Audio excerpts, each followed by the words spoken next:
Good morning, Danielle. How are you doing? Good morning, Asim. It's good to talk to you, man. I'm good. It's good to talk to you as well. I know you and I worked together for a while at SignalWire, and I'm so glad we are reconnecting. Yeah, me too. It's I always appreciated our conversations and the perspective we were able to find together. Great.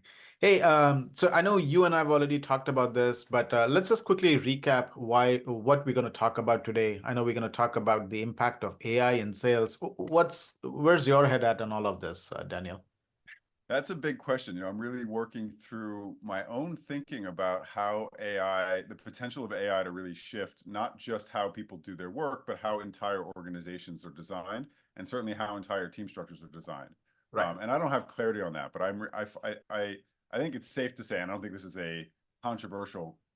I think it's almost obvious that AI is radically going to shift the way companies approach go to market.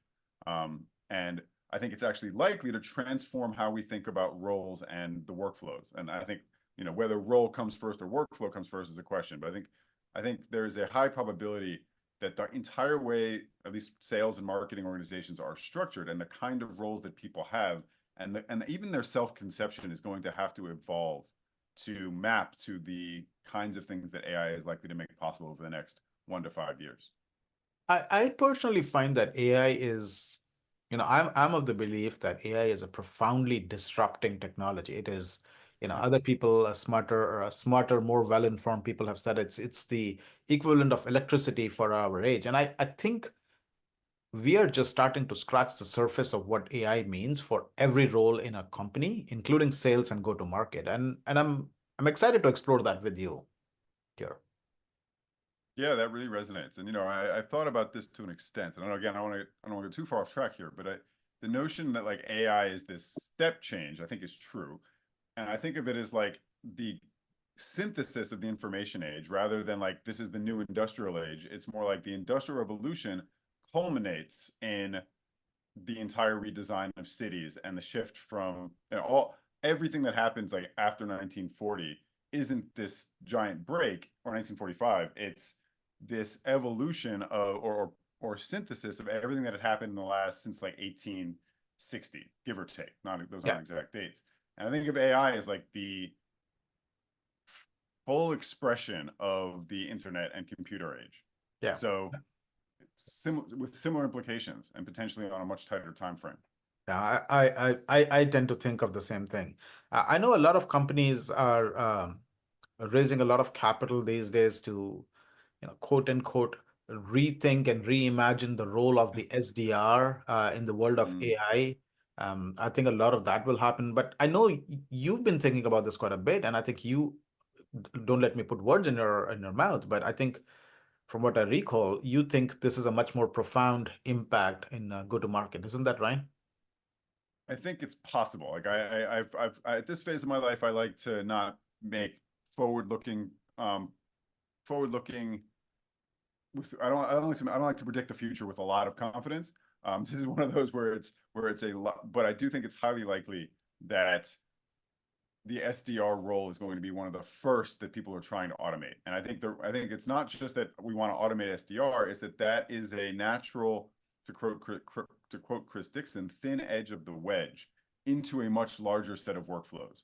Um, because if you can qualify an inbound lead accurately and then generate a follow-up to them, or a prospecting email to them that is precisely targeted and generates a initial conversation, that can open up the door to the conversation itself being handled by the many other stages of the conversation itself being handled by a chatbot or a talking avatar that's a video avatar, but Right. it's actually all AI is just the back end of it. And Right. so, this is the kind of stuff that's like if you're in sales or potentially marketing as well, any of that stuff, that's a completely where do you fit in that world? Right. If that is where it actually is heading. Yeah, so it's not I think nobody in the industry or the world really knows how things are going to shake up. So it's not black and Yeah, white for sure. correct. But I think if you are in sales, whether in SDR or BDR and AE and SE and implementation, I think we all know that our world is going to be drastically different 5 years from now than it is today. And I think that's one of the few things that you and I want to explore in in this series on, what that might mean for me, and what should we do as an individual to help me prepare and protect my career, right?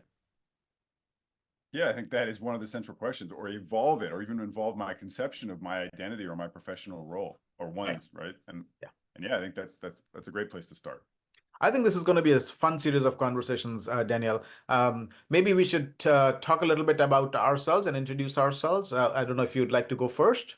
No, why don't you go first? I've been Uh, talking a lot, Happy so to, happy go to. for it. Yeah, yeah. Um, Happy to. So my name is Asim, and Danielle and I have worked together in the past.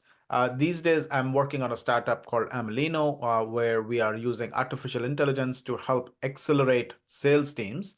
And the way we're doing it is we're trying to help sales teams find information from across different applications, things like emails, Slack, Teams, the CRM, ERP systems, because there's so much information, and having so much information is not necessarily a good thing all the time because information overload is a real thing.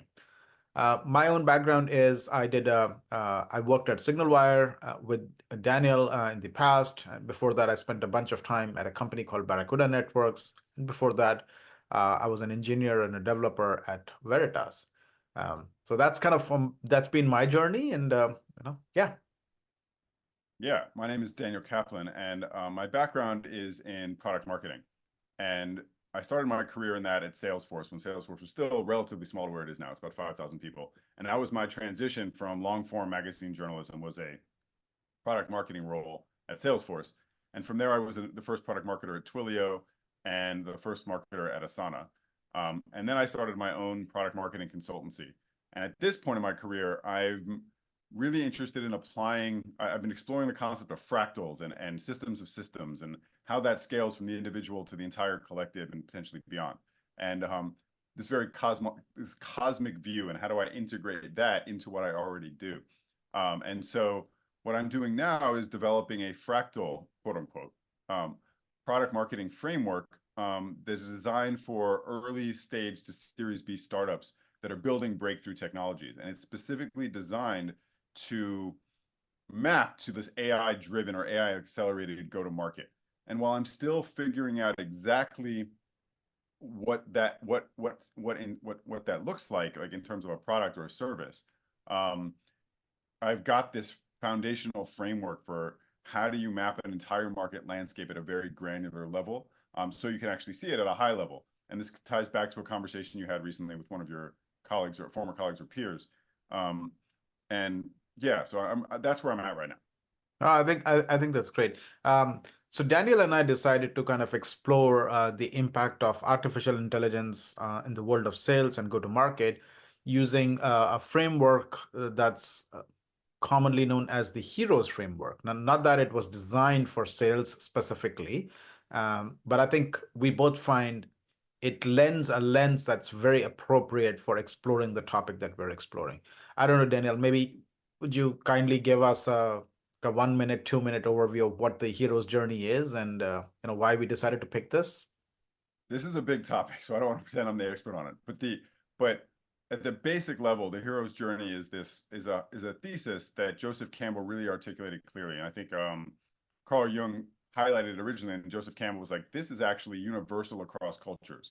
And now that has become a controversial expression. Some people disagree that this doesn't actually apply to indigenous cultures, and it's a very Western take on indigenous mythology.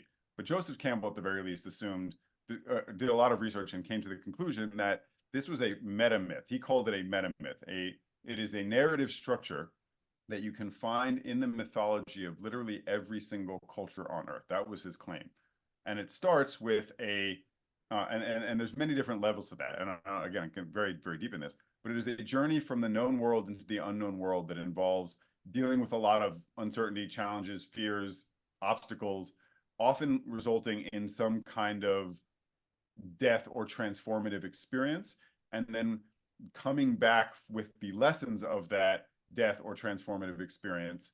Usually it's an inner death or an ego death, to share what you've discovered with the world and rejoin the known world now with the insights of that experience having reshaped you and your perspective, and ideally a gift that you now share with others.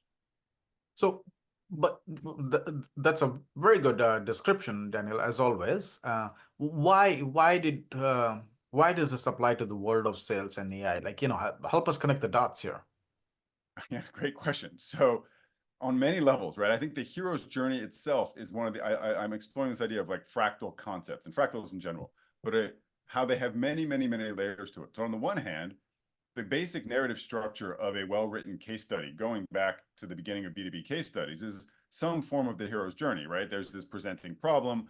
There's someone inside the company itself is struggling with X. It looks like it could have real negative consequences. Um, and then they have to change, and usually a solution provider, a technology comes along that helps them make that transformation and adapt to the world or the opportunity that is either solve the problem or address the opportunity that is emerging.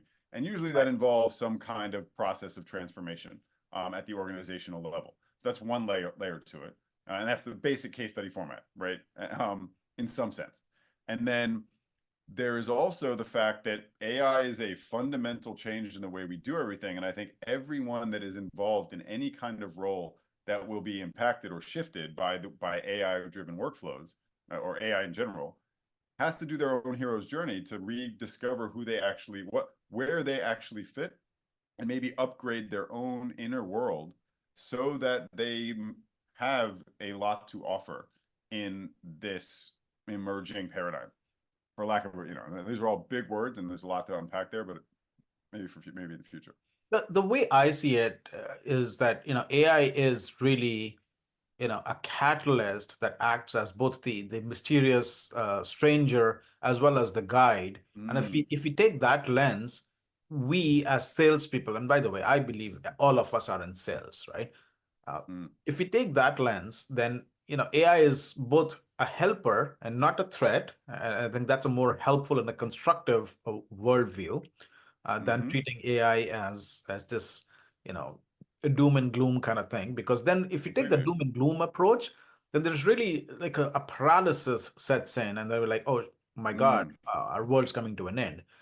But mm-hmm. thinking of AI as this mysterious stranger in the hero's journey allows us to take a more constructive view of the world. And then, like you said, this fractal approach allows us to zoom in and zoom out and see this from different levels. So I, I Yeah. think this will be a good set of conversations to try to explore this.